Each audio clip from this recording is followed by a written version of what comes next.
Welcome, guys, to Crestcore Real Estate Hour. It's too bad they won't let us use widespread on this thing, right? On the music. Yeah, that's right. Yeah.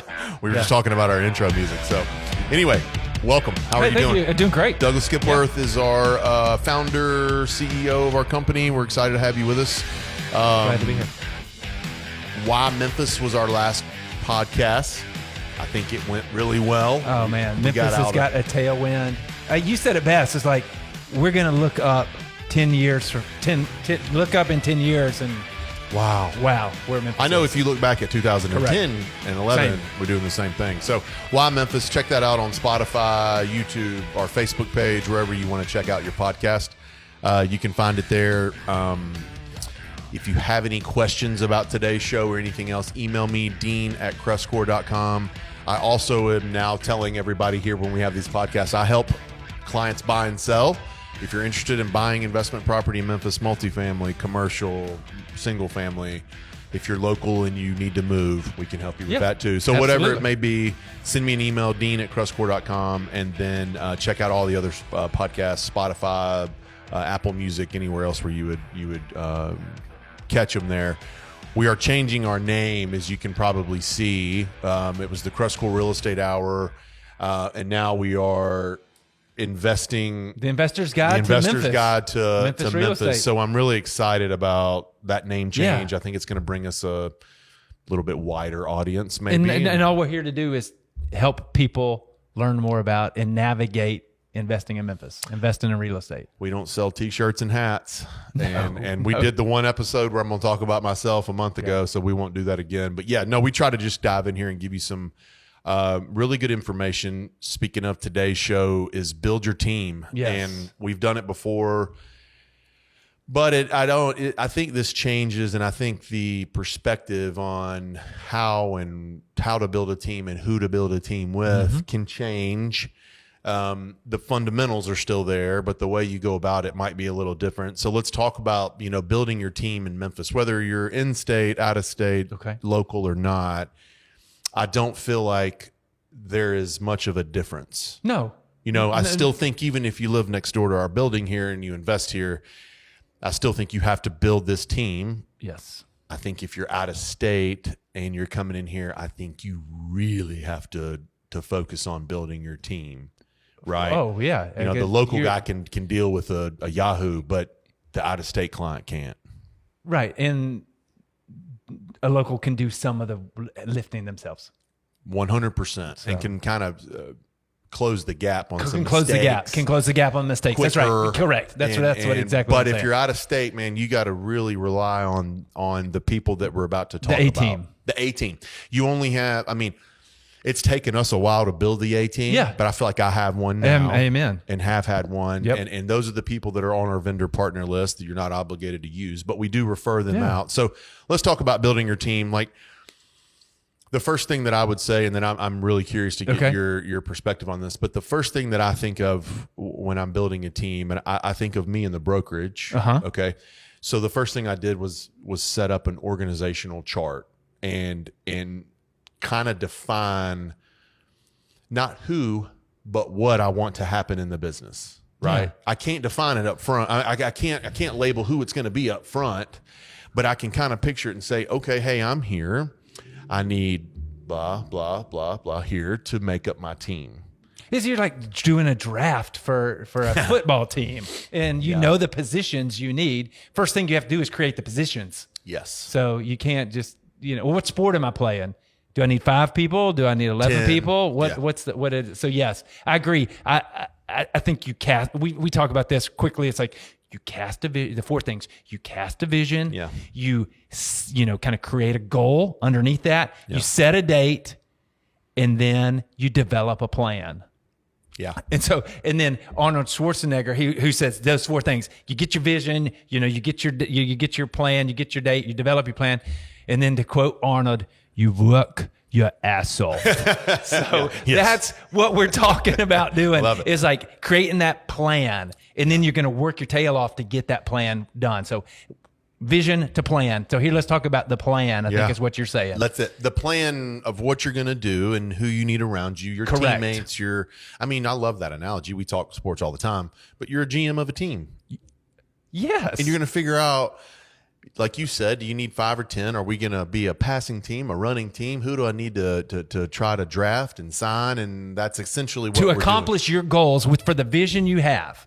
That's it what couldn't you be need. laid out any clearer. No. That's it. Yeah. So when you build your chart, you kind of figure out what you want to do, single family, multifamily, and then you add the obvious pieces. So what's some of the first one you think of? What's the obvious piece? So when I do that, and I think I'm a frameworks, as you know, and so my framework for real estate investing is deals, financing, and management. And so I think those are the 3 pillars of whatever goal you're setting is deals, financing, and management. So it's like, okay, I need a source for my properties. Yep. I need a funding for the properties, and then post closing, whether it's a fix and flip or a buy and hold. So from the time you purchase it to the time you sell it, exit it, whether that's a day or 50 years, you have to have somebody who A, manages the day to day, and B, who manages or monitors the financial performance. Yep. And that's why we talk about passive and active investing. There is no such thing as passive investing. So anyway, I look at those 3 frameworks and go, okay, these are the big 3. Yep. So these are the big 3 holes I need to fill with. How am I going to get properties? How am I going to fund those properties? And then what? Like once you own them, then what? Then the rubber meets the road. That's a whole nother. Is it property managers? Is it crews to do the contractors on it, insuring it? We'll get into some of that. Oh yeah. So to me, the first one, you've set it up. We've created our organizational chart. We have an idea of the pieces that are in place, and you just started off with the deal. The deal.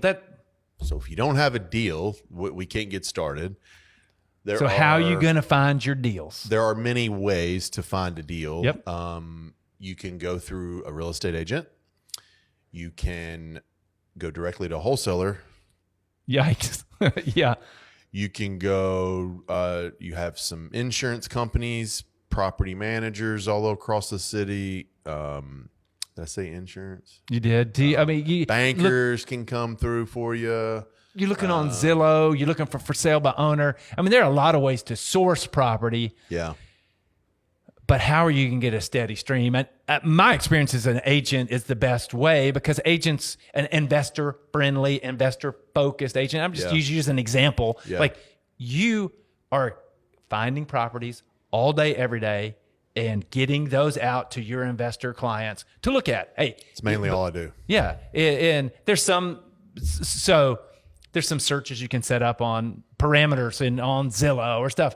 It's very limited. Yeah. Whereas something, again, kind of what you're doing for yours is, you're providing a lot of rehab value, after repair value, rent rates, area zip codes. Yeah. So you're pumping a lot of info out. So again, you just have to have it. I've looked for properties every which way, but again, the most consistent way is to be on somebody's distribution list who is providing the detail for your area, what you want. So the most common thing I hear is, yes, I'm on a real estate agent's automated email list. That's the first thing that I hear. Well, that just is MLS. You know how long that takes, just for the record? Yeah. How long that takes to set up? 30 seconds and 90 minutes. Somewhere near 20 to 30 seconds. Yeah. I go on the MLS, I put your name in there, some parameters, and that's it. That is super lazy. And then it just sits. It's just very limited. Like, because all you're getting is an email with the house and the address. You don't know anything about the area, the rent, the ARV. You don't know anything. We do set ourselves, and some others might. Other agents might do this. I don't know, but we send out a ton of information. A ton. I do it selfishly. I tell people this all the time. Our volume can't handle me sending you one address and then you firing it back with 9 questions. Because, and you will find, especially as you mentioned, working directly with wholesalers, how many text messages or emails have you got from a wholesaler that with an address and a price? And you're like, nothing else. Give me some photos. Give me some information about the rehab. Give me some information about the rents. So you have to ask 150 other questions. So the more info you can provide on the front end, the better. So I agree. The more info your source can provide on the front end, the better. The better. So that as you're building your team, find a source who's going to provide you more info on the front end. If you don't have one, we'll talk out of this. I'll be happy to share you with what I do. But going back to the sources, a real estate agent with experience is key. a real estate agent with experience that owns what you're buying is key, in my opinion. I mean, it seems less of a solid foundation if you're going to a real estate agent that doesn't at least do half of their business as investment deals. At least. That's the bare minimum I would work with. There's enough of us in town, to be honest with you, that only focus on this.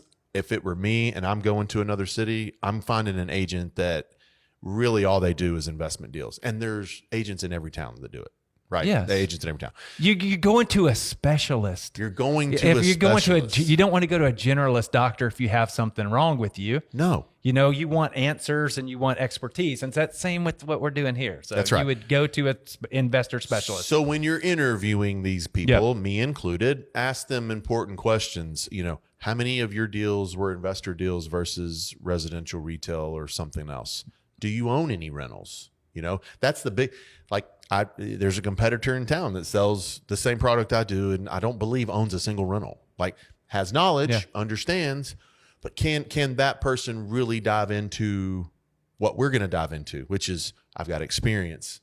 I'm doing this long enough now to where I've made 1 million mistakes, and I'm going to help you avoid those mistakes. So anyway, this isn't about me.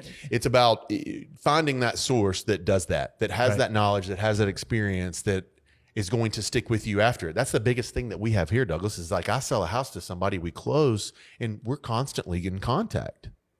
They're managing here. They're rehabbing through our guys.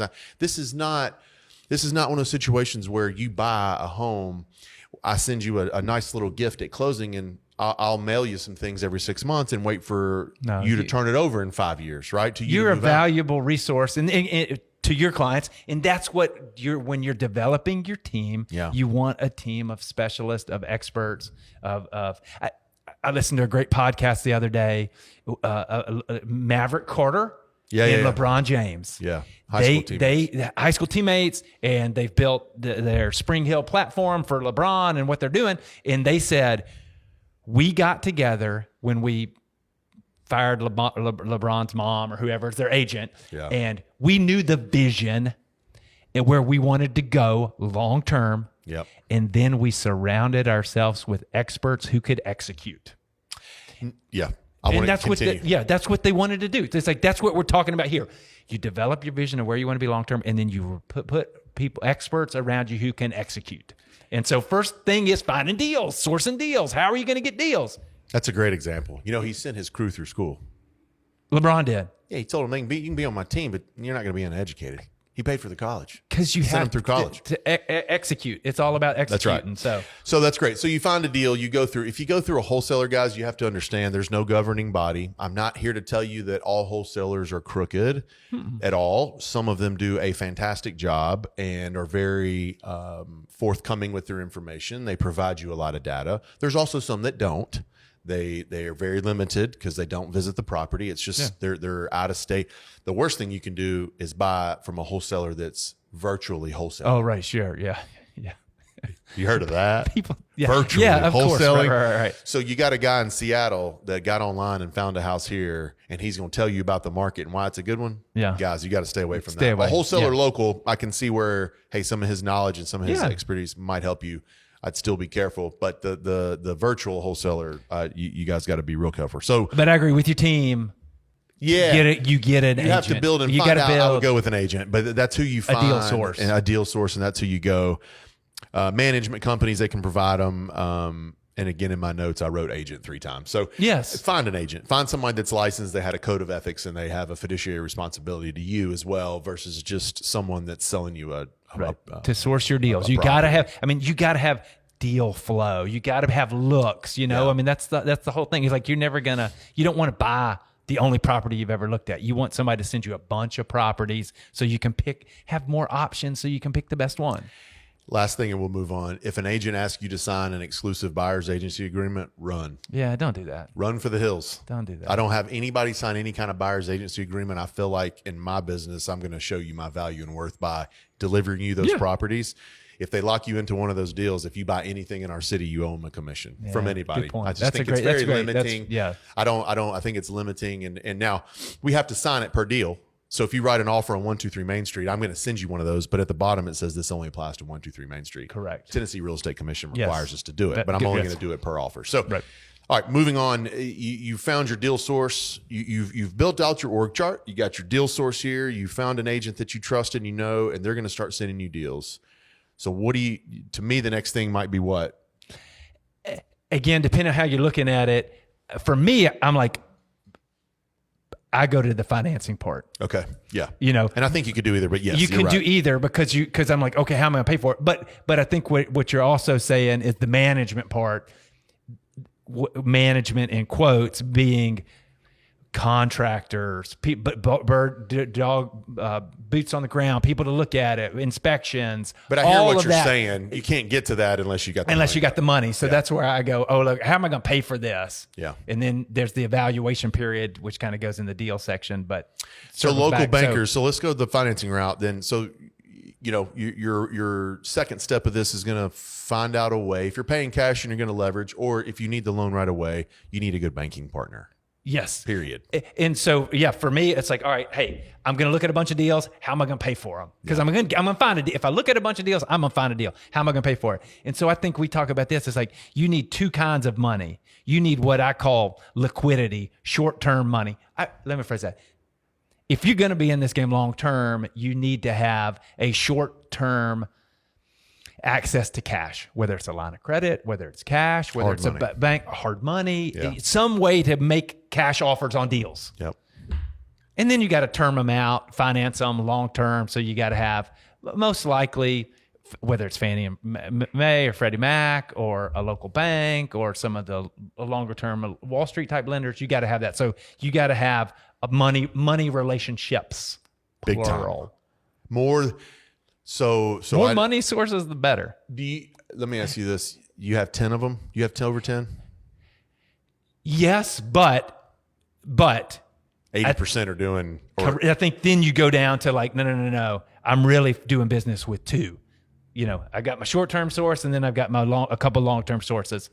So see, I'm at 4. Yeah, that's plenty. Yeah, 2 main ones, 2 other ones, kind of backups a little bit. But I have 2 main ones and then 2 backups, and I don't mind 10. I'm over 40 houses now, so that's about right. I mean, I think when I get into the 60, 70, 80 range, maybe there'll be another one involved. But I think for right now, that's probably right. You taught me this years ago, and it's kind of it's a fun trick. You know, get you 4 or 5 bankers. Right. Yes. If you're going to build a portfolio of 50 homes, Yes. 60 homes, 100 homes, the likelihood of one bank wanting all 100 of those is slim. Right. That's right. It just is. Yeah. They just don't want to overload on one thing. So in January, you go hit up your first guy. Yep. In March, when you're ready to buy again, you go hit up your second, and so on, and you skip. And then come August again, you're coming back up to this first guy, and he's under the impression that you're buying 2 a year, and you're completely safe, and hey, there's no worry. And then in October and November, you hit your second guy. Kind of put them in a rotation. Until maybe one of them rises to the top for you and says, hey, we want everything. You know, until you can kind of get that, not bidding war, but until you can get that rapport going and somebody's coming after your business, I've always advised guys to shuffle them. Yes. Shuffle your lenders and keep going. Because if one thing that it's good to point out is, you know, we're not seeing this now, but in 2008, we saw this. In 2009, we saw this. Like banks will just clam up on you.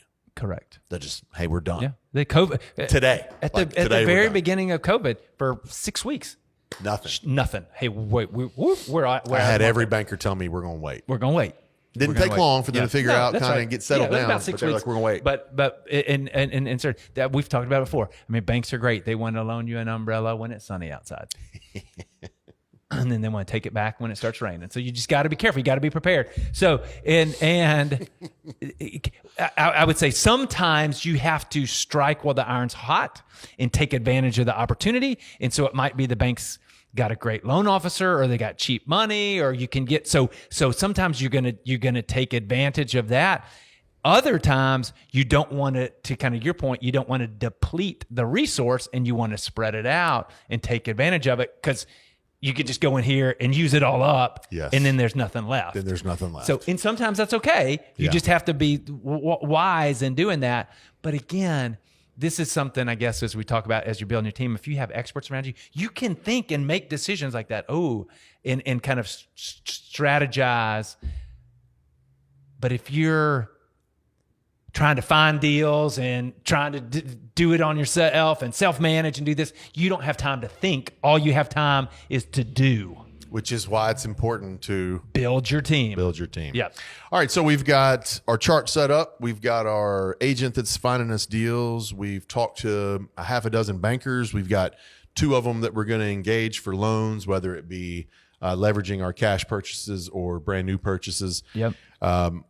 The next step might be we need to interview a property manager. Yeah. So we need to talk to somebody. That's right. For me, it's hey, deals, financing, management. These are the big keys. And so it's like, all right, once you got the deal and you've purchased it with cash, what do you do next? Is it a fix and flip or is it a buy and hold? You know, most of this community and audience is buy and hold. And that's what we are. We've done fix and flips, but buy and hold. So you bought it. Now what? Does it need a rehab? Is it occupied? Right. Is somebody going to manage it? Yes, it's a property manager. And I think when you go and talk to property managers, I mean, you're going to be more versed on this, but there's several questions you might want to ask. You know, how's the pay? How the payout? What do you get? Yeah, what value are you providing to me? What service am I getting, and what does that service cost? How wide is your reach? Yeah, you can get into all how many similar to what the agent is like. Do you manage in this neighborhood? How many? Here's my property. Do you manage property similar to this? Yeah, that's what you want to know. And I think with our number, it's typically yes. Yeah, we're what, 2,000 houses or more. I think typically we can say, oh yeah, there's something in that area that we manage. So I manage everything here. Again, I try not to come on here and just self-promote, but I manage everything here. Our district portfolio managers are fantastic. Yes. The people that work under them to help me move and navigate through the very minor things, lock changes, MLGW, all that stuff. They're very attentive. They're very responsive. So I love Propertyware. It's a software that is usually reserved for bigger companies because it's so expensive. But I love the technology aspect of it. I get I'm online with my rent. I get live payment updates. The owner portal is fantastic. It's as good. Yeah, it's as good as it eliminates me having to call in and hey, did so and so pay rent or whatever. It's real time data. It's real awesome. time. Yeah. So I really enjoy that part of it here. So as you're thinking and talking about management, I would encourage you for sure to talk to us here and at least just figure out what's going on. But you got your property manager. Those are the people that are going to find your tenants. They're going to collect your rent. I mean, they're do all the accounting, send you the statements, and essentially make sure that everything runs as smoothly as possible. Yes. They're going to coordinate all your maintenance for you. Coordinate all the maintenance for you. All the tenant calls for service One requests. piece of advice that I do give people is when it comes to management is to manage the manager. And a lot of people are like, well, what the hell am I paying for? I'm like, hey, whoa. Like, there's some responsibility on the owner with this as well. There's no such thing as a passive investment. Like you have to be, you're leveraging your time. There's a less active, but you're leveraging your time. And so you're paying the manager to manage, but you have to manage you have to monitor the financial performance and work with that manager to make sure that they're doing what you need to get done. At least every other day, I'm diving into mine for about 30 minutes to 45 minutes. Hey, is everything collected that can be collected? Is every lock changed that needs to be changed? Is every house rehab? You know what I mean? Mm-hmm. Like everything that's what I mean by manage the manager. I don't mean call your DPM and ask them what they're doing. What I'm saying is manage your portfolio from a distance, the high points. Right. Let the manager get in and collecting the rent and turning on the utilities and the nitty gritty stuff. You're up here managing and making sure everything's okay. That's kind of a side note, but I wanted to make sure that I got that out. When you're talking to any manager, don't think that you're going to say, oh, great, here's all my stuff. Set it and forget it. That doesn't work. That's not investing. No, that's not investing. That's you can put your money in a CD and get a 0.5% return. Or a REIT or something where you don't have to do anything. So, okay, that's great. So we've got our organizational chart built. We've got our agent that we found that we've trusted for property. We've talked to several bankers in town. And when I mean several, 4 or 5, we're probably going to work with 2. Yeah. But you need to get an idea. So talk to several bankers. We've now interviewed some property managers. So we've settled on a property manager. We understand how that we're going to integrate that property with them once we buy it. What's next? Rehab. If there is a rehab, a contractor, again, that can be part of the property management, or it can be outside of property management. It just depends kind of which floats your boat and what you want to do. If you're that again, to me, that's kind of under the quote management, not like property management, but like managing an investment. Because we're going to talk about insurance agents, we're going to talk about closing attorneys. Those are all kind of down. That's right. Yes. So now you're into rehab, and now you're trying to figure out, hey, and this is the hairiest part of doing this, right? Yeah. The most concern that people have when buying out of state is trusting the contractor. Yes. The biggest one.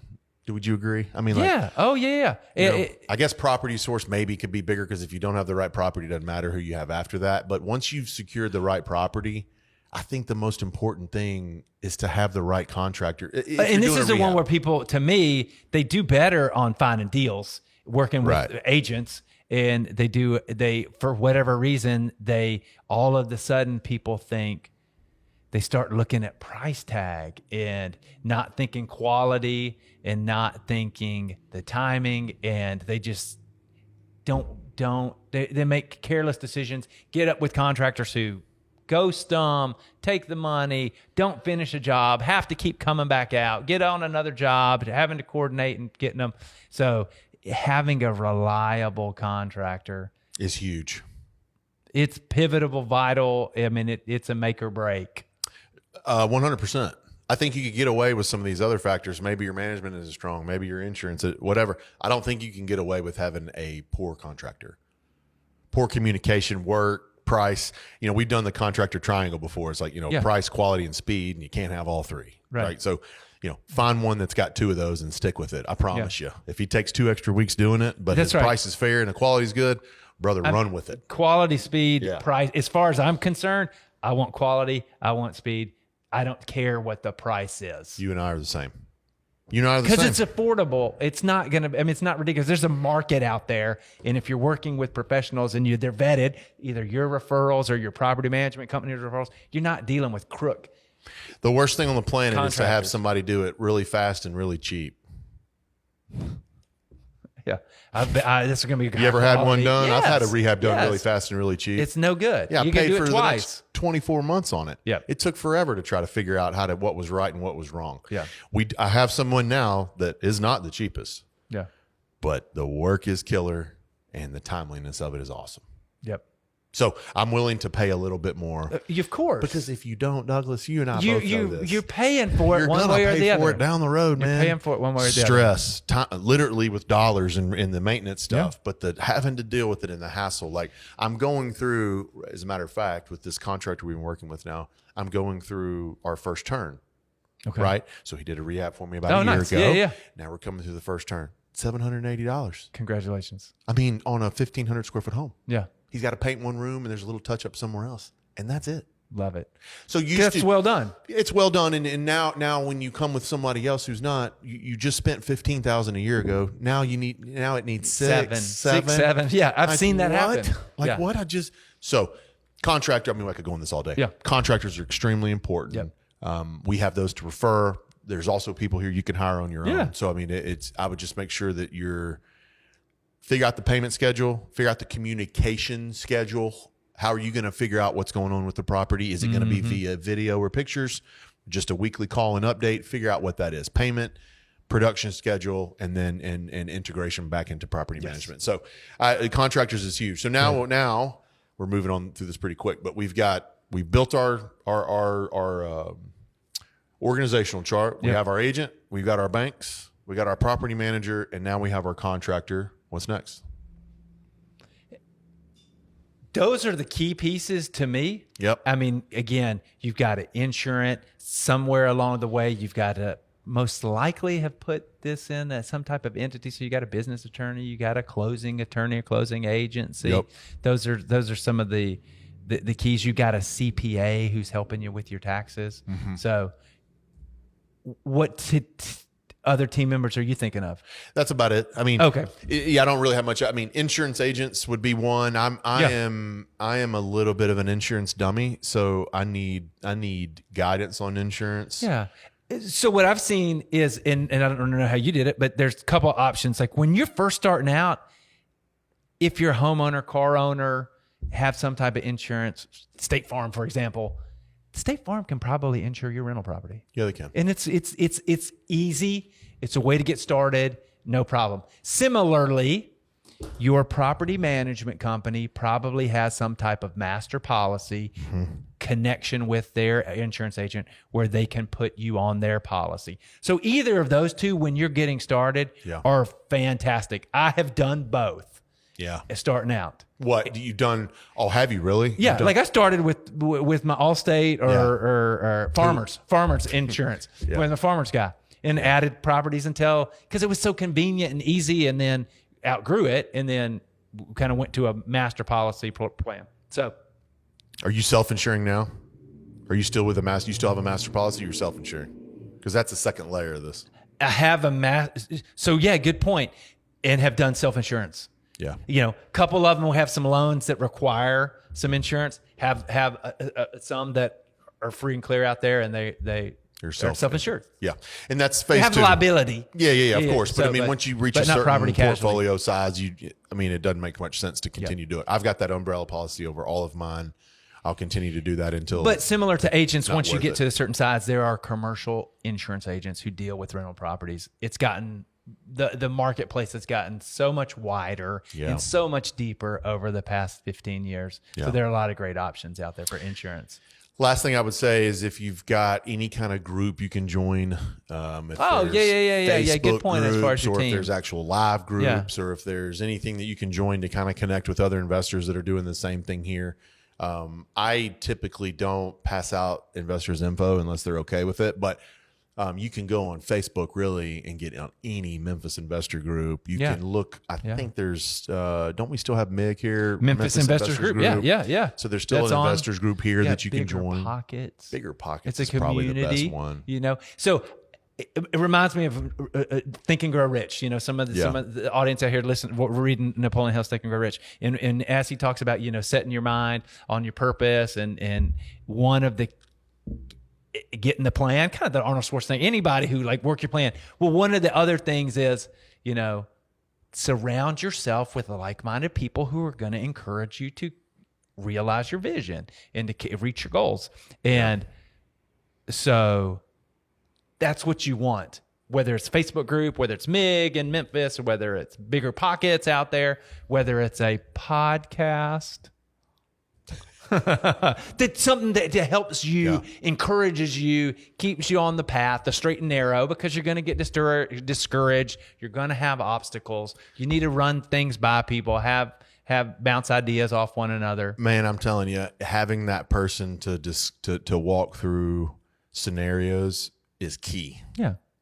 I did a quick story when I first started in new construction. When I first started my real estate career in new construction, we would mystery shop. Yeah, you go check somebody. Oh, I'd go to another model home and act like I was a buyer and listen to everything they pitched me. And some were great and some were not, right? So when you're talking to another investor, you can kind of do the same thing. Hey, this was my scenario. I ran through this example. What would you have done different, right? I've done that with several guys. Like, what would you have done different on this deal? Ooh, I'd have done this, that, and the other. Oh, I didn't think of that. So there's ways that you can mystery shop with other investors and ask them, what do they do? What is your process? Who do you work with? The biggest thing I've gotten is, who do you work with? You love them? Right. Yeah. You don't. Referrals. I went to one accountant, CPA here in Memphis, because it was a big referral. Hated him. Couldn't stand him. Now the one, love him. Love him. Love the guy, the guys that we're with right now. And you're going to live and learn some of that. You're going to figure out, hey, this agent does this, I don't like it, and I want this. Hey, this insurance company, it's all a give and take. Like once you fill those spots in on your org chart, it's okay to pull them out and replace them, right? Yeah. Like don't feel like you're married to anybody or anything. There are plenty of other options out here for bankers and insurance and whatever it may be that you're working with. clearly there's no other agent in town. Yeah, right. It might be that, hey, what got you here might not get you there, you know? So it might be that you have to switch horses in the middle of the race, or, hey, we talked about this the other day.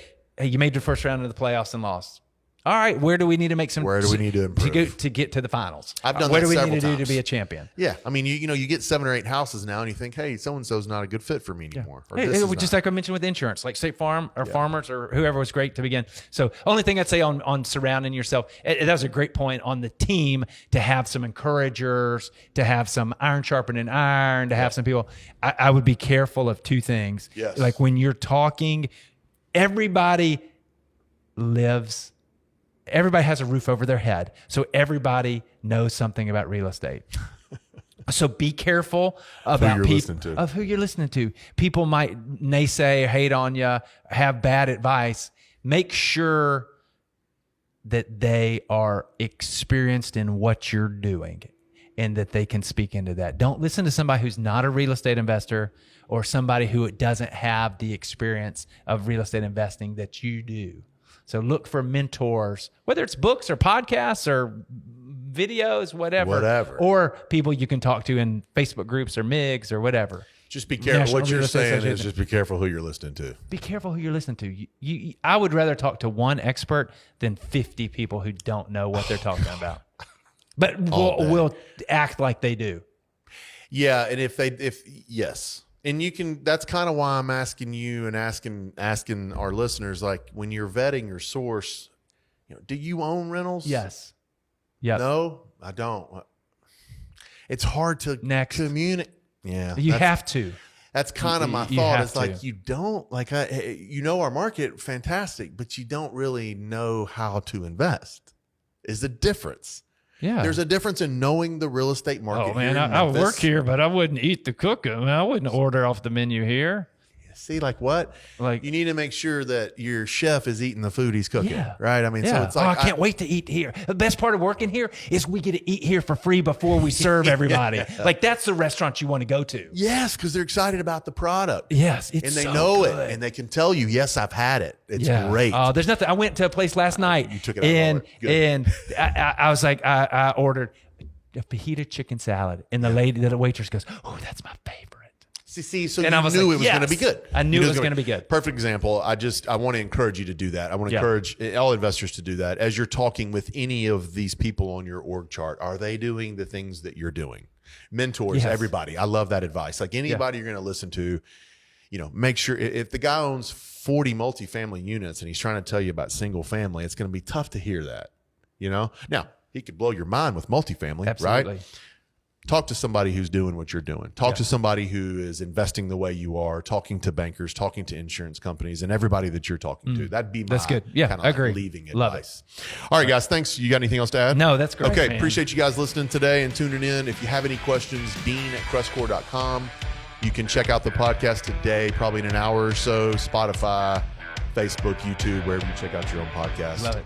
If you have anything, email me, dean@crestcore.com. See you in a couple weeks.